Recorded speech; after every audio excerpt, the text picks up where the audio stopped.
কাঁচ দিয়ে তৈরি নয় অথচ কাঁচের রসমালাই, নামটা শুনে অবাক লাগলেও এটা তৈরি করা কিন্তু খুবই সহজ। আসসালামু আলাইকুম everyone, welcome back to my channel. ঘরে থাকা মাত্র 1 কাপ সাবুদানা দিয়ে আপনারা খুবই সহজেই তৈরি করে নিতে পারবেন এই কাঁচের রসমালাই অথবা কাঁচের পায়েসটা। এটা খেতে যে কত বেশি মজা আমি আপনাদের বলে বোঝাতে পারবো না। আমি আশা করছি আপনারা এই রসমালাইয়ের লুকসটা দেখেই বুঝতে পারছেন এটা কত বেশি নরম, তুলতুলে, সফট, মুখে দিলে জাস্ট ওয়াও বলতে বাধ্য হবেন। কথা না বাড়িয়ে চলুন রেসিপিটি দেখে নেই। বিসমিল্লাহ। এখানে আমি ফার্স্টে একটি স্ট্যান্ডারে নিচ্ছি 1 কাপ সাবুদানা। আমি এখানে ছোট সাবুদানাটাই ব্যবহার করছি, আপনারা চাইলে বড়টাও ব্যবহার করতে পারবেন। 1 কাপ সাবুদানা থেকে কিন্তু অনেকগুলো রসমালাই তৈরি করা যাবে। এবারে নর্মাল তাপমাত্রায় পানি দিয়ে সাবুদানাগুলোকে আমি একবার খুব ভালোভাবে ধুয়ে নিব। বারবার ধুয়ে নেবার কোনো প্রয়োজন নেই, জাস্ট একবার ধুয়ে নিলেই এনাফ। আর পানি দেওয়ার সঙ্গে সঙ্গে দেখতে পারবেন সাবুদানাগুলো কিন্তু নরম হতে শুরু করেছে এবং পরিমাপে অনেকটা বেড়ে গিয়েছে।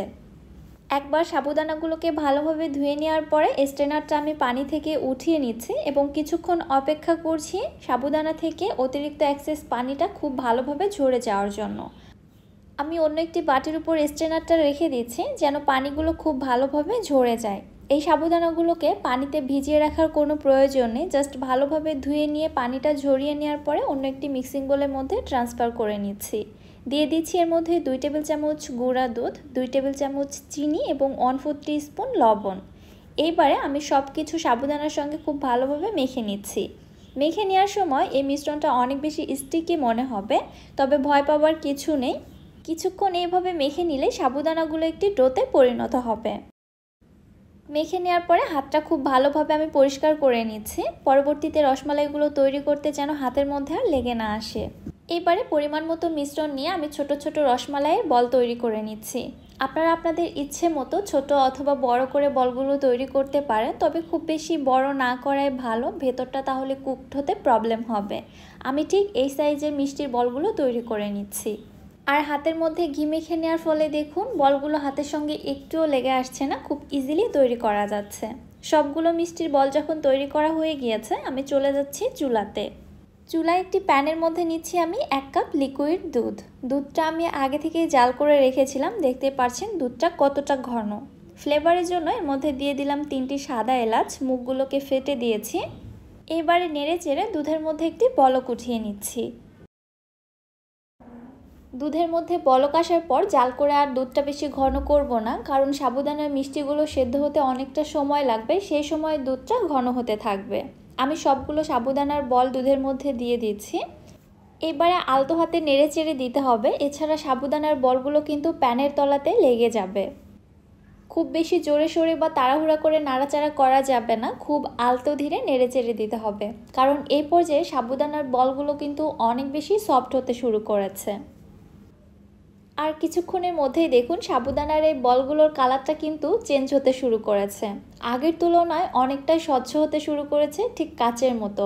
এই কারণে কিন্তু এটাকে কাচের রসমালাই অথবা কাচের পায়েস বলা হয়। আমি কিন্তু অনবরতই নেড়ে চেড়ে যাচ্ছি, নাড়ানো কোনোভাবেই অফ করা যাবে না। আমি এই পর্যায়ে একটি রসমালাই আপনাদের চেক করে দেখাচ্ছি এটা প্রপারলি কুকড হয়েছে কিনা। দেখুন কত বেশি নরম তুলতুলে হয়েছে, দেখেই কিন্তু অনেক বেশি লোভনীয় লাগছে। জাল করতে করতে যখন দেখবেন রসমালাইগুলো ঠিক এমন নরম, তুলতুলে এবং সফট হয়ে এসেছে, তখন বুঝতে হবে ভেতর থেকে খুব ভালোভাবে এগুলো কুকড হয়ে গেছে। আমি কিন্তু এখন এর মধ্যে কোনো মিষ্টি অ্যাড করিনি, কারণ আগে থেকে চিনি বা অন্য মিষ্টি জাতীয় কিছু অ্যাড করে দিলে সাবুদানার এই মিষ্টিগুলো আর কুকড হতে চাইবে না। এজন্য যখন খুব ভালোভাবে এগুলো কুকড হবে তারপরে মিষ্টিটা অ্যাড করে দিতে হবে। আমি এখানে দিয়ে দিচ্ছি 1/3 কাপ চিনি। চিনিটা আপনারা আপনাদের টেস্ট অনুযায়ী দিতে পারেন, চিনির পরিবর্তে আপনারা এখানে কনডেন্স মিল্কটাও ব্যবহার করতে পারেন। আমি এখানে যেহেতু ঘন করা দুধটা ব্যবহার করেছি এজন্য বেশি রিচ হয়ে যাবে, যার কারণে আমি কনডেন্স মিল্কটা অ্যাভয়েড করে চিনিটা অ্যাড করে দিলাম।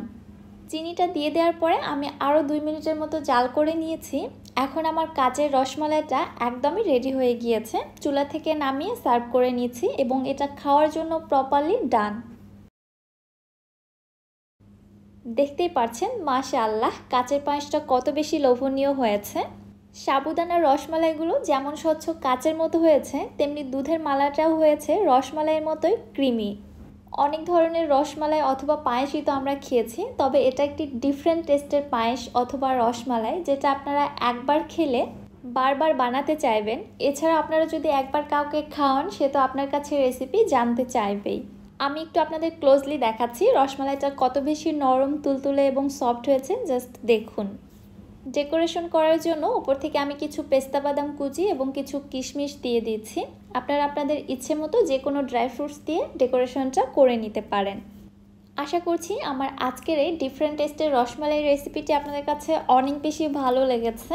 আমি রিকোয়েস্ট করব আপনারা একবার হলেও বাসাতে অবশ্যই ট্রাই করবেন এবং আমাকে কমেন্ট করে জানাতে ভুলবেন না আপনাদের কাছে কেমন লেগেছে।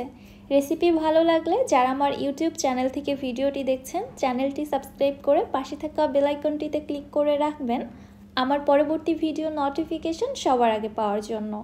এবং যারা ফেসবুক পেজ থেকে দেখছেন, পেজটিতে একটি লাইক অথবা ফলো দিয়ে দিবেন। সো আজকে আর বেশি কথা বাড়াচ্ছি না, আজকের মতো এখানেই বিদায় নিচ্ছি। আল্লাহ হাফেজ।